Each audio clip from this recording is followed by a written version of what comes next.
Hello and welcome to News Forethought. On today's episode, I would like to discuss this issue about a Kansas City sheriff kneeling on an inmate and ultimately taking his life. Now, according to the AP, a white Kansas sheriff's deputy charged with murder in the death of a black jail inmate shoved his knee into the cuffed man's back for 1 minute and 26 seconds after he was wheeled back to his cell from the infirmary, newly released court records show. Richard Fatherly was charged last month with second-degree murder and an alternative count of involuntary manslaughter in Charles Adair's July 5th death in the Wyandotte County Detention Center in Kansas City, Kansas.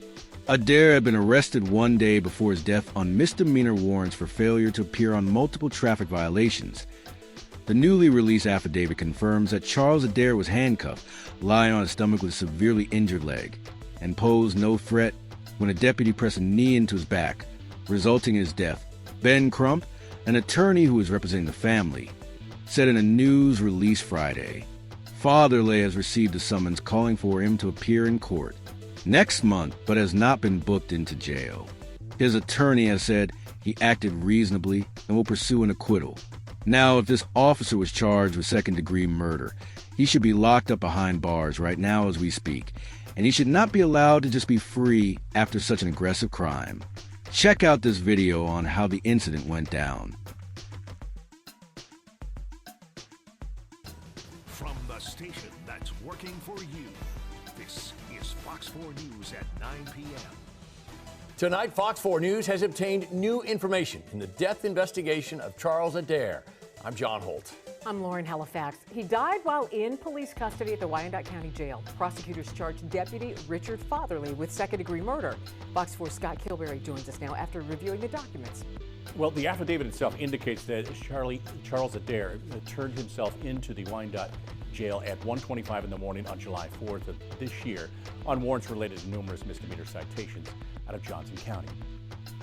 After turning himself in, Charles Adair was initially turned away in order to receive medical attention at the Providence Medical Center for an infected wound on his left leg.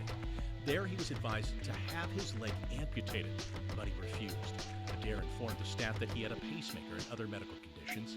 He was cleared to be incarcerated at 4:25 a.m. on July 4th. The next day, a deputy took him from his cell and began pushing him to medical treatment inside the jail. But Adair argued over control of his wheelchair and threw himself out of the chair into the hallway. He was handcuffed and taken back to his cell. According to one deputy's account, he was still in cuffs as he stood up, waving his arms as if to strike a deputy in the face. That's when several deputies picked him up and tried to place him on his stomach on the bottom bunk of the cell. His stomach was on the bed and knees on the floor when Adair yelled for help. Deputy Richard Fatherly appears on video moments later at 8:36 p.m., placing his knee on the lower part of Adair's back with hands on his left shoulder while saying, "You're done, stop, give me your hands." Adair is heard saying okay. His handcuffs were taken off about 1 minute later. At this point, Adair is seen stomach on bed, kneeling but not moving, and Deputy Fatherly continuing to hold Adair down on the bed. Fatherly finally stopped kneeling on Adair after 1 minute and 26 seconds, then exited the cell.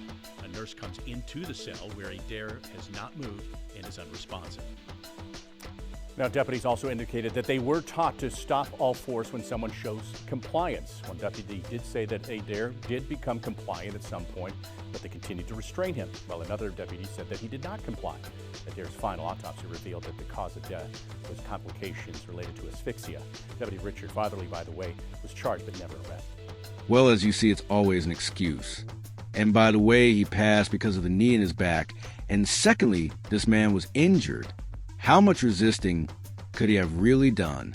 There was no excuse for putting a knee in the inmate's back. You guys be sure to let me know your thoughts below in the comment section of this situation. And I will see you guys next time on News Forethought.